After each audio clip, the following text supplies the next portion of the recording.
Doctor BR Ambedkar గారు దేశానికి స్వాతంత్రం వచ్చినప్పుడు ఈ అగ్ర కులాలతో నా నిమ్న జాతులు పోటీ పడలేవు, చదువులో విద్య ఉద్యోగ రాజకీయ సంక్షేమ రంగాల్లో పోటీ పడలేవు, నా జాతికి సపరేట్ గా రిజర్వేషన్ కావాలని చెప్పి ఆ రోజు పోరాటం చేశాడు. ఆ మహనీయుడు ఆ రోజు పోరాటం చేయబట్టే మనకు రిజర్వేషన్ ఫలితాలు రాబట్టే మన జాతులు అందరూ కొంచెం చదువుకుని విద్య ఉద్యోగ రాజకీయ సంక్షేమ రంగాల్లో ఎదగటం జరిగింది. ఆ మహనీయుడు సంపాదించి పెట్టిన రిజర్వేషన్లు 15%.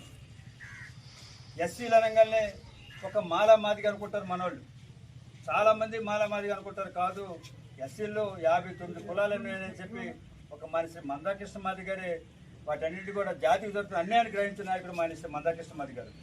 ఈ 59 కులాలకి ఆనాడు డాక్టర్ బిఆర్ అంబేద్కర్ సమాజంలో మా వాళ్ళు పోటీ పడలేరు, మాకు ఏ విధంగా అయితే రిజర్వేషన్ కావాలన్నారో ఆ రిజర్వేషన్లో 59 కులాలు అందరూ పోటీ పడలేకపోతున్నారు. ఒక తండ్రి సంపాదించిన ఆస్తిని అందరికి పంచమని చెప్పి కృష్ణమాది గారు పోరాటం మొదలుపెట్టాడు. అదే ఏబిసిడి వర్గీకరణ అనేది. అంటే 59 కులాలని వారి వారి జనాభా దామాష ప్రకారం విడగొట్టి రిజర్వేషన్ కూడా వాళ్ళ దామాష ప్రకారం పంచమని చెప్పి కృష్ణమాది గారు పోరాటం మొదలుపెట్టాడు. ఆ పోరాటం కొంతమందికి ఇబ్బంది కలిగింది. అయినా కూడా ఆ రోజుల్లో అంబేద్కర్ పోరాటం చేసినప్పుడు అగ్ర కులాలు వ్యతిరేకించినాయి.